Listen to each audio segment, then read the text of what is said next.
விட பண்ணிட்டு இருக்க தேவையில்லாம அரவர் பொறுத்து பேசுற அப்ப கேட்க வேண்டியதானே அறிவு இருக்குல்ல அரவர் பொறுத்து பேசுற எனக்கு நிறைய வேலை இருக்கு நான் ரொம்ப பிஸி.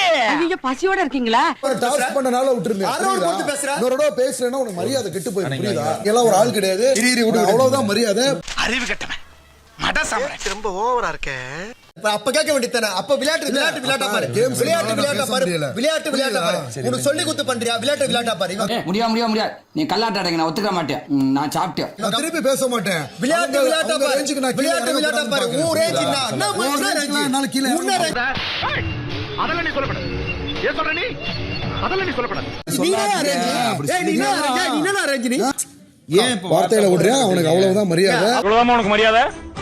இதோட நிப்பாடி அவ்வளவுதான். எல்லாரும் அவனுக்கு ஈக்குவலா நான் இறங்கி பேசக்கூடாதுன்னு நான் பேசக்கூடாது அவனுக்கு ஈக்குவலா ஒரு ஆளே கிடையாது. இன்னொரு தடவை பேசுறேன்னா அவனுக்கு மரியாதை இருக்காது. மரியாதை கட்டுறோம் போயிடு ஒழுங்கா. அவனுக்கு அவ்வளவு மரியாதை. ஏய் ரொம்ப வெறுப்பேத்தாத. சாமி சிலைன்னு கூட பார்க்க மாட்டேன். எடுத்து மண்டை மேல அடிச்சு போடுவேன். ரெண்டு பேருக்கு பேச விருப்பம்னா பேசிக்காதீங்க.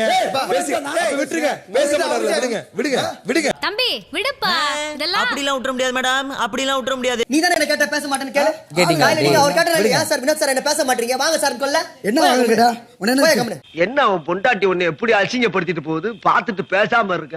அந்த ரேஞ்சுக்கு நான் கீழ இறங்கி பேசக்கூடாது. என்ன சொல்றீங்க? நீங்க உட்கார் ஒண்ணு இல்ல. தோற வர கூட போக கூடாது. நான் திருப்பி பேசுறேன். அவங்க பேசுறதா இருந்தா ரொம்ப எக்ரா பண்ணீங்க. ஏப்பா பேச விட்டு போயிட்டே நானே பார்த்தேன். ஏய் வந்ததுல இருந்து லேகே வச்சிட்டு இருந்தா எவனா கேட்டா? காலையில வந்து ஏன் வினோத் சார் பேச மாட்டீங்க? எதுக்கு சார் பேச மாட்டீங்க? எதுக்கு கட்டி புடிச்ச நீ? நான் உன்கிட்ட வந்து பேசுனேன். சொல்றா. என்ன நம்ம பேசுறா. ஏய் நானா அப்படி இப்ப பேசுறேன். இப்ப ஏதோ எல்லா கேமரா ஆஃப் ஆயிடுதியா? இப்ப கம்முனு பாரு. நக்கல்யா அவனுக்கு.